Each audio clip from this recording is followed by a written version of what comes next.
எல்லோருக்கும் வணக்கங்க. நான் டாக்டர் உமாகாந்தன் பேசுகிறேன். நான் ஏற்கனவே சொன்னபடி சிசேரியன் செக்ஷன் ஏன் பண்ணுறாங்க, அது ஒரு ஃப்ராடா அப்படின்னு ஒரு கேர்ள் கேட்டிருந்தாங்க. ஸோ அதை 3 பார்ட்டாக பிரிச்சுக்கிட்டேன். முதல் பார்ட் சிசேரியன் நடக்கிறதே சர்விக்கல் ஸ்டெனோசிஸ். சர்விக்கல் ஸ்டெனோசிஸ் மெயினாக உண்டாகிறது உங்கள் பயம்தான். பயத்தை எடுத்துட்டிங்கன்னா நார்மலாக டெலிவரி ஆகிடும். எல்லா அனிமலும் டெலிவரி பண்ணுறோமோ நீங்களும் பண்ணிவிடுங்க. இது ஃபஸ்ட்டு பார்ட். இப்போ நான் செகண்ட் பார்ட்டுக்கு போகிறேன். செகண்ட் பார்ட்டு போகிறாங்கன்னா, உலகம் ஃபுல்லாக நினைக்குது அந்த ஹாஸ்பிட்டலில் போனால் உடனே சிசேரியன் பண்ணிடுறாங்க, அவங்க பணம் சம்பாதிக்க தான் பண்ணுறாங்க அப்படின்ற மாதிரி பேசுகிறாங்க. அதெல்லாம் தவிர டாக்டருங்க உங்கள் உயிரை எப்படி காப்பாற்றுறாங்க, அதுக்காக தான் சிசேரியன் பண்ணுறாங்க அப்படின்னு சொல்லிட்டு இன்றைக்கி டாபிக். ஃபஸ்ட்டு ஏன்னா பிளாசண்டா மேலே தான் இருக்கும், நஞ்சு மேலே தான் இருக்கும். ஆனால் அதுலேருந்து ரத்தம் ஊற்றிக்கினே இருக்கும். அப்போ ரத்தம் ஊற்றிக்கினே இருந்தால் நீங்கள் போய் சேர்ந்துடுவீங்க. அதுக்காக ஏன்னா ஏபிஹெச், ஆக்சிடென்டல் ஹெமரேஜ்னு சொல்லுவாங்க. பின்னா பிரிட்ஜ். எல்லா பொம்பளைங்க தலை கீழே தான் இருக்கும். ஆனால் இவங்களுக்கு ஆப்ரேஷன் பண்ணுறது கீழே புட்டம் இருக்கும், அது பெட்டாக்கு இருக்கும். ஸோ அந்த மாதிரி கேஸில் கஷ்டப்பட்டு அது காட்டு பீப்பேன்னு மூச்சு திணறி வீட்டில் நான் சொல்கிறதெல்லாம் டாக்டரெல்லாம் பண்ண முடியும். சில நேரத்தில் பண்ண முடியாத கேஸில் அவங்க சிசேரியன் பண்ணுறாங்கன்னு சொல்கிறாங்க. அதே மாதிரி லேட்டாக டெலிவரி பண்ணும்போது கேன்சர் சர்வீஸ், அந்த கேன்சர் சர்வீஸ் பேஷண்ட்டை முதலே அதை ட்ரீட்மெண்ட் கொடுத்து சரி பண்ணிடலாம். இப்போ நான் சொல்கிறதுலாம் டாக்டர்லாம் சரி பண்ணி உங்கள் உயிரை காப்பாற்ற முடியும். சில நேரத்தில் நீங்கள் பண்ணுறது தப்புனால டாக்டர் மேலே அந்த பழியை போட்டுறீங்க. டிஃபார்மிட்டின்னு நீங்கள் பார்க்குறீங்களே, இல்லை நொண்டி, குருடு, ஊனு, அது மாதிரி சொல்லி பிறக்கிறதுல கால் வலிச்சுன்னு, கை வலி, அந்த மாதிரி டிஃபார்மிட்டி செய்யறதுக்கு டெஃபினட்டாக சிசேரியன் பண்ணி அந்த குழந்தை எடுக்கத்தோடு தான் நீங்கள் மாற்றுத்திறனாளிங்கன்னா இப்போ வெளியே பார்க்குறீங்க. எக்லாம்ஸ்னா ப்ரெக்னன்சியில் வர ஃபிட்ஸு.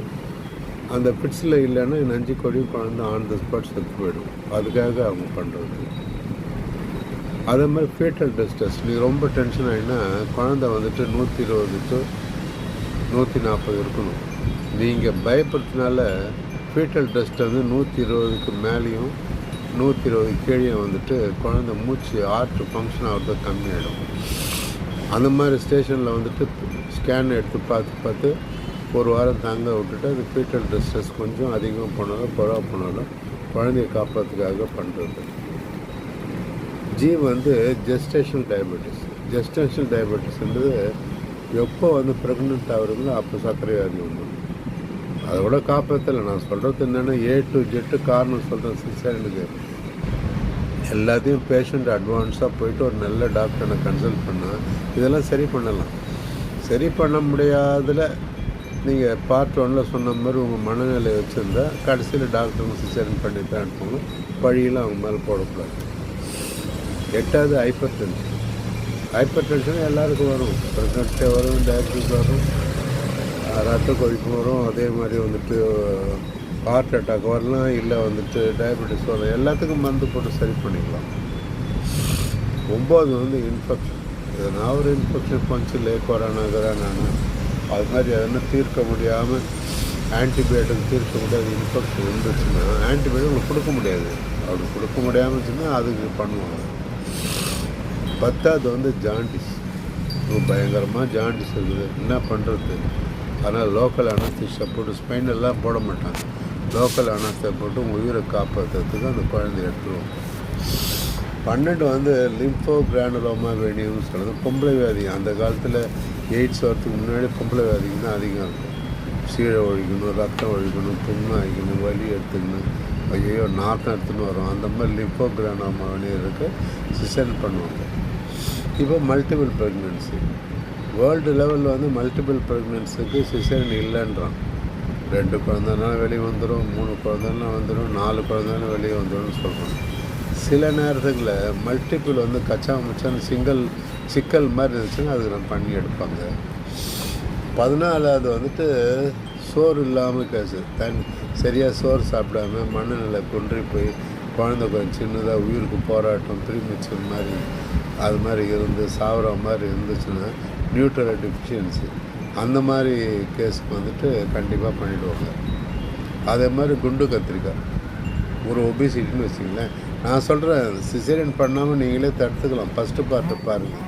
ஒபிசிட்டின்னு டெலிவரி கல்யாணம் ஆக போதுன்னா எக்ஸசைஸ் பண்ணி அதை பண்ணி இதை பண்ணி அந்த டெலிவரி கரெக்டாக நீங்களே டெலிவரி விடுவாங்க. ரொம்ப குண்டு கத்திரிக்காய் மாதிரி தான் சிசேரியன் பண்ணி தான் எடுப்பாங்க.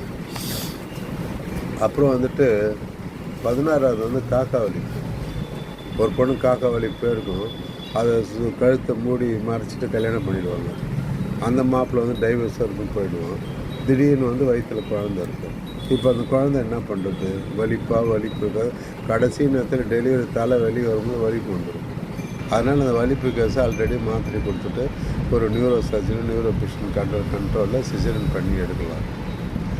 சில நேரத்தில் நஞ்சு மேலே தானே இருக்கும், ஆனால் இது வந்து நஞ்சு கீழே இருக்கும் சர்வீக்ஸ்லேயே. அது பேர் பிளாசண்டா பிரிவானுங்க. அதுலேருந்து ரத்தம் ஊற்றின்னு இருக்கும். அப்போ ரத்தம் ஊற்றினா நீங்கள் போய் சேர்ந்துருவீங்க கிரேவி ஆடுது. அதுக்காக அதை பண்ணுறது. ஆர்எஸ் இன்கம்பேட்டபிலிட்டின்னா ஹைட்ராஸ்பீட்டாலிஸ்னு ஒரு கொழு கொட்டை குழம்பு மாதிரி பிந்து கொசு மாதிரி இருக்கும். என்ன பண்ணுறது? ஆர்ஹெச்சுக்கு டாக்டர் நல்ல டாக்டரை பார்த்தா அதை ஆர்ஹெச்சை கண்ட்ரோல் பண்ணி ஆன்டிடி போட்டு அழகான குழந்தைய கீழ் வழியாக பெற்றெடுக்கலாம். நீங்கள் உங்கள் திமிரு எதுவும் கண்டுக்காமல் லூஸு மாதிரி மனசை போட்டு குழப்பிடுக்கிறதுனால வந்து அந்த எல்லா இப்போ சிசேரியன் பண்ணுறதுல உங்களால் தான். அதே மாதிரி குள்ள கத்திரிக்காய். ஒரு பொம்பளை 4.8 கிரா குள்ளமாக்குறாள்னா அந்த பொம்பளை கண்டிப்பாக வந்துட்டு சிசேரியன் பண்ணுவாங்க. இப்போ கர்ப்பப்பையில் சின்ன சின்ன கட்டி பினைன் டியூமர்னுவாங்க. ஸோ அந்த பினைன் டியூமரோடு குழந்தை வளர்ந்தால் வந்துட்டு அதுக்கும் நம்ம பண்ணிக்குவோம்.